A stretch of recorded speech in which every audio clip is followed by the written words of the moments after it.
तो बना ही लिया होगा कि इस साल मैं अपने चैनल पे इतने सब्सक्राइबर्स तो गेन करके रहूंगा ही रहूंगा, या फिर एक नया चैनल बनाऊंगा और उसे किसी भी हालत में मोनेटाइज करवाऊंगा। लेकिन 1 महीना हो गया है और कैसे कर रहा है? आप जानते ही नहीं हो कि यूट्यूब आपसे चाहता क्या है, और बस एक तरफा प्यार की तरह आप अपनी तरफ से एफर्ट डाले जा रहे हो और कोई रिस्पॉन्स नहीं मिल रहा है। यूट्यूब एक सोशल मीडिया प्लेटफॉर्म है जो कि एड रेवेन्यू से अपनी मेन अर्निंग करता है, और हर सोशल मीडिया प्लेटफॉर्म की तरह यूट्यूब को सिर्फ एक ही चीज चाहिए, वो है कि लोग उसके प्लेटफॉर्म पे बने रहे जितनी ज्यादा देर तक हो सकता है उतनी ज्यादा देर तक, तभी यूट्यूब को फायदा होगा। और इसमें यूट्यूब आपकी मदद चाहता है, आपसे एक ऐसा कंटेंट बनवा के जिसको लोग ज्यादा देर तक देखे और यूट्यूब पे बने रहे।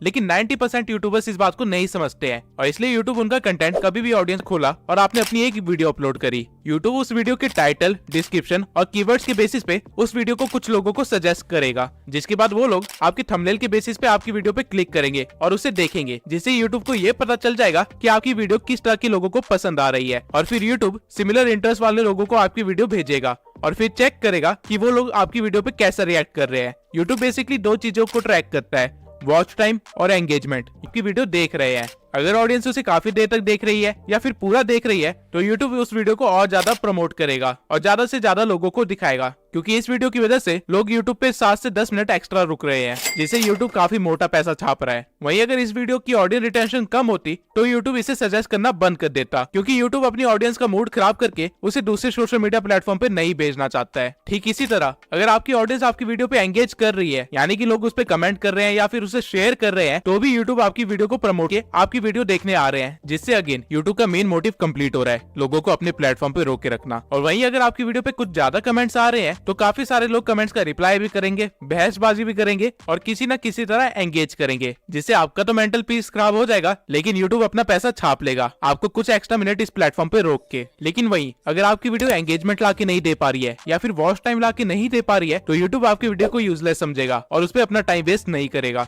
अब आधे से ज्यादा लोग इस चीज को नहीं समझ पाते हैं और वो लगातार यूट्यूब पे अपना कंटेंट डालता है कि यूट्यूब आपसे आपकी वीडियोस नहीं चाहता है, वो आपसे आपका वॉच टाइम और एंगेजमेंट चाहता है। और ये चीजें कैसे लानी है, आपको इस चीज पे ज्यादा फोकस करना चाहिए। और एक और बहुत इंपॉर्टेंट चीज, एल्गोरिथम टाइम के साथ चेंज होता रहता है। 2014 में जब यूट्यूब पे ज्यादा क्रिएटर्स नहीं थे तब डजंट मैटर कि आप किस तरह की वीडियो बना रहे हैं, अगर आप ज्यादा वीडियोस डाल पा रहे हैं तो आपका वायरल होना कंफर्म था, क्योंकि उस टाइम पे यूट्यूब को ऑडियंस को अपने प्लेटफॉर्म पे लेके आना था, जो कि रेडियो या टीवी में घुसे रहते थे। यूट्यूब उनको अपने प्लेटफॉर्म में फंसाना चाहता था, इसलिए उस टाइम पे जितने काफी ज्यादा हो गए थे तब यूट्यूब अपनी ऑडियंस को बुला नहीं रहा था, बल्कि जो ऑडियंस उसके पास है उनको सस्टेन कर रहा था। इसलिए उस टाइम पे यूट्यूब ने लंबी वीडियोस को प्रमोट करना स्टार्ट कर दिया था। अगर आप उस टाइम पे कुछ 1 घंटे की वीडियो या फिर 30 मिनट की वीडियोस बनाते तो आपके वायरल होने के 90% चांसेस ज्यादा थे। और इसके बाद 2020 में एक और चेंज आता है जब टिकटॉक और रील्स का जमाना स्टार्ट हो जाता है। अब लोगों को लंबी वीडियो नहीं देखनी थी, बल्कि उनको जल्दी जल्दी वीडियोस देखनी थी, और इसलिए यूट्यूब ने शॉर्ट्स इंट्रोड्यूस किए। और इवन अभी भी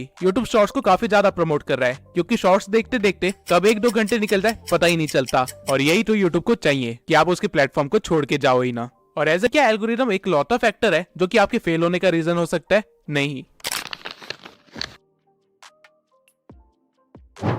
अगर आप अभी तक इस भ्रम में जी रहे हैं कि आप रोज वीडियो डालेंगे और आपकी कोई ना कोई वीडियो तो वायरल हो ही जाएगी, तो आप बहुत ही जल्दी अपनी मेहनत और टाइम बर्बाद करके क्विट करने वाले हैं, क्योंकि आपको इस चीज को समझने की बहुत ही ज्यादा जरूरत है कि क्वालिटी ओवर पावर्स क्वांटिटी। अगर आप 2 चैनल्स खोलते हैं जिनमें से आप एक चैनल पे साल में सिर्फ 4 क्वालिटी वीडियोस 165 वीडियोस बनाते हैं, लेकिन सारी वीडियोस बिलो एवरेज है, तो वो जो 4 वीडियोस वाला चैनल है वो मिलियन सब्सक्राइबर्स गेन कर चुका होगा। वहीं 365 वीडियोस वाला चैनल हो सकता है कि 10,000 सब्सक्राइबर्स भी गेन ना किए हो। रीजन बीइंग कि वो 4 वीडियोस की क्वालिटी 365 वीडियोस से भी ज्यादा है, और यही रीजन है कि डिकोडिंग वाईटी, मैं और कई सारे छोटे चैनल से इतनी जल्दी ग्रो कर पाए, वो भी इतनी कम वीडियोस में, क्योंकि ये चीज हमें पता थी। अगर आपको क्वालिटी कंटेंट बनाने में 1 महीना लगता है तो कोई बात नहीं, लेकिन बिलो एवरेज ऑडियंस को आपकी वीडियो पसंद नहीं आई तो वो किसी और के चैनल पे जाके उसकी वीडियोस देख लेंगे, और यूट्यूब ये चीज देखेगा तो यूट्यूब उसके चैनल को प्रमोट करेगा। वहीं अगर ऑडियंस को आपकी वीडियो पसंद आ गई तो वो आपकी वीडियोस के लिए वेट किया करेंगे, और यूट्यूब इस चीज को भी देखेगा और फिर वो आपके चैनल को भी प्रमोट करेगा। लेकिन वीडियोस की क्वालिटी बढ़ाए कैसे? तो वीडियोस की क्वालिटी बढ़ाने के लिए आपको कोई महंगे गैजेट्स की जरूरत नहीं है, बल्कि आपको सही टेक्निक्स की जरूरत है, जिससे कि आप सही स्क्रिप्टिंग, वॉइस ओवर और एडिटिंग कर पाओ। अब ऑल्दो और भी कई सारे फैक्टर्स होते हैं जो कि क्वालिटी कंटेंट ने हर एक पॉइंट को अच्छे से डिटेल में एक्सप्लेन किया हुआ है, और जब आप ये प्लेलिस्ट देख के ग्रो हो जाएंगे तब आपको रियलाइज होगा कि आप वो सारी गलतियां करने से बच गए जो कि हमने सालों तक की थी। लेकिन सिर्फ क्वालिटी कंटेंट और एल्गोरिथम को समझने से आप अपने चैनल को फेल होने से नहीं बचा सकते हैं, क्योंकि यूट्यूब अगर आपकी वीडियो ऑडियंस तक पहुंचाएगा ही नहीं, उसे इंप्रेशंस देगा ही नहीं, तो वीडियो का आप क्या ही करोगे। अगर आपको नहीं पता कि रिटर्निंग व्यूअर्स कैसे इंक्रीज करे, या फिर न्यू व्यूअर्स को कैसे गेन करे, या फिर अपनी वीडियो को रैंक कैसे करवाए, या फिर CTR, RPM, CPM जैसी चीजें क्या होती है, तो आप एक बड़े से जंगल में बिना मैप के निकल चुके हैं, जहाँ पे रैंक करने के लिए बेसिकली आपको 3 चीजों की जरूरत होती है: टाइटल, कीवर्ड्स और थंबनेल। और इनके सिवाय अपने SEO को ट्रैक करने के लिए और उसे और भी ज्यादा इंप्रूव करने के लिए आपको YouTube के एनालिटिक्स को अच्छी तरह से देखना आना चाहिए, क्योंकि अगर आपको अपना एनालिटिक्स समझ नहीं आ रहा है तो आप अपनी ऑडियंस को नहीं समझ पा रहे हो। एंड अगेन, अगर आप अपनी ऑडियंस को समझ नहीं पा रहे हो तो एल्गोरिदम आपकी मदद नहीं करेगा। अब सही से टाइटल, डिस्क्रिप्शन और हैशटैग्स कैसे डालते हैं, इसके ऊपर मैंने ऑलरेडी एक वीडियो बना रखी है, लेकिन एनालिटिक्स को स्टडी कैसे करें इसके ऊपर मैंने अभी तक कोई भी वीडियो नहीं बनाई है। तो अगर आप लोग चाहते हैं कि मैं इस टॉपिक पे एक वीडियो बनाऊं तो कमेंट सेक्शन में एनालिटिक्स लिख दीजिए। 1000 कमेंट्स होते ही मैं वीडियो बनाना स्टार्ट कर दूंगा। बस सोचिए, आप सब कुछ सीख जाते हैं और अपने चैनल की क्राइटेरिया को पूरा करने के बाद उसे मोनेटाइजेशन के लिए अप्लाई करते हैं और YouTube आपको रिजेक्ट कर देता है। ऐसा होने की चांसेस बहुत ही ज्यादा है अगर आपको नहीं पता कि YouTube की पॉलिसीज और गाइडलाइंस क्या है।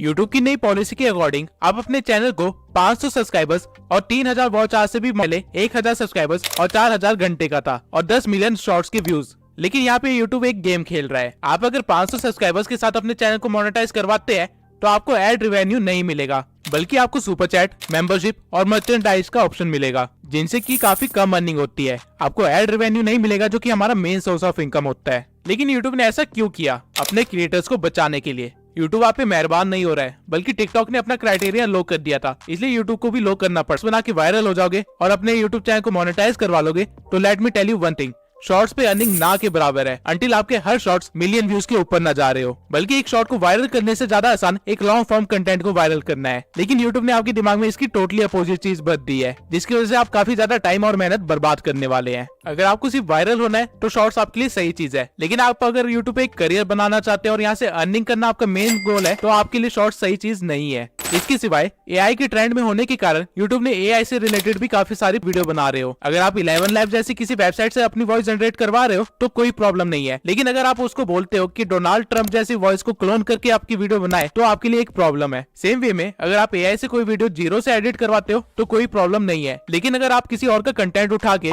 उसे AI में डाल के कुछ और बनवाते हो और फिर उसे YouTube पे अपलोड करते हो तो आपके लिए एक बहुत ही बड़ी प्रॉब्लम है। और इवन आप AI की वॉइस को भी लगातार यूज नहीं कर सकते हो डायरेक्टली, वरना वो रीयूज कंटेंट में आ जाएगा। आपको अपनी वॉइस को थोड़ा सा एडिट करना पड़ेगा। ठीक इसी तरह कॉपीराइट क्या है, इससे कैसे बचा जाता है। और सही मैं ऐसे भी कई क्रिएटर्स को जानता हूँ जिनके मिलियंस में सब्सक्राइबर्स थे, लेकिन ये पॉलिसी गाइडलाइंस को वायलेट करने की वजह से रातों रात उनका चैनल गायब हो गया। कॉपीराइट के ऊपर मैं अलग से एक डेडिकेटेड वीडियो जरूर बनाऊंगा, क्योंकि ये एक बहुत ही बड़ा टॉपिक है और साथ में काफी कॉम्प्लेक्स भी है। आप कह सकते हैं कि इसको समझाने के लिए एक लॉ की डिग्री होना बहुत ही जरूरी है, क्योंकि यूट्यूब की कॉपीराइट पॉलिसी USA के एक्ट के अकॉर्डिंग चलती है। लेकिन इससे डरने की कोई भी बात नहीं है, बस आपको थोड़ी सी नॉलेज होनी चाहिए ताकि आपका करियर बच सके। अब ऐसे भी कई सारे चैनल्स हैं जिन्होंने इन सब चीजों का ध्यान रखा था, लेकिन आज उनकी हालत एक नए यूट्यूबर से भी बेकार हो रखी है। लेकिन ऐसा कैसे हुआ?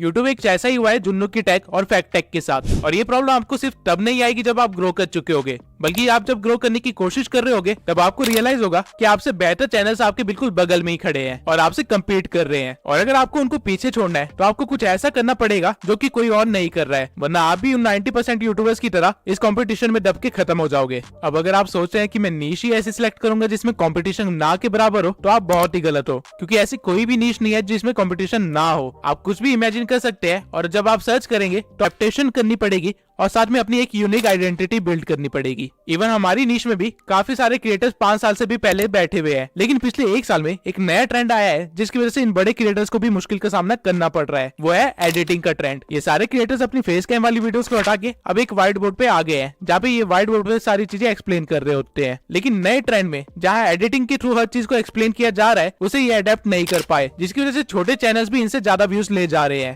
और वो कोई भी छोटी सी चीज हो सकती है, चाहे आपके बोलने का तरीका हो सकता है, आपकी स्क्रिप्टिंग का स्टाइल हो सकता है, या फिर मेरी तरह एक AI अवतार हो सकता है, लेकिन कुछ अलग जो कोई और ना कर रहा हो। अब अगर आप कंपटीशन से बच भी गए तो आपको वो करना है जो बड़े क्रिएटर्स मजबूरी में नहीं कर पाते हैं और छोटे क्रिएटर्स बिना किसी प्रॉब्लम के कर सकते हैं।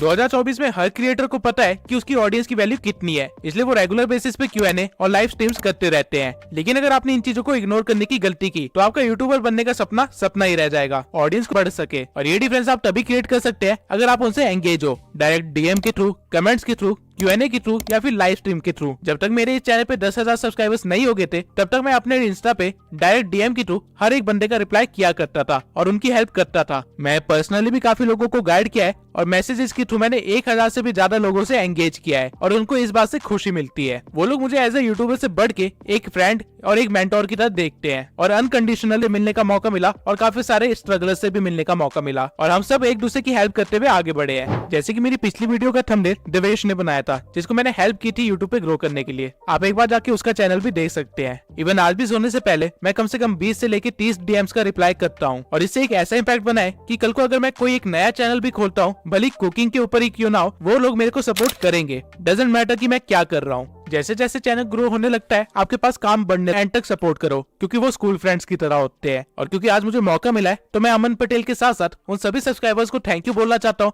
जो मेरे चैनल की स्टार्टिंग से लेके अभी तक मेरे साथ बने हुए हैं और इनको मैं एज अ ट्रू फैमिली मानता हूँ। अब आपको वो सारे 6 पॉइंट्स पता है जो आपको ध्यान में रखने चाहिए 2024 में एक यूट्यूब चैनल खोलने से पहले। और अगर आपने सोच लिया है कि आप एक यूट्यूबर बन के ही रहेंगे तो मेरी इस प्लेलिस्ट को जरूर देखना। आप ऑलरेडी अपने कंपटीशन से काफी ज्यादा आगे बढ़ चुके होंगे। इसी के साथ इस वीडियो को खत्म करते हैं। मैं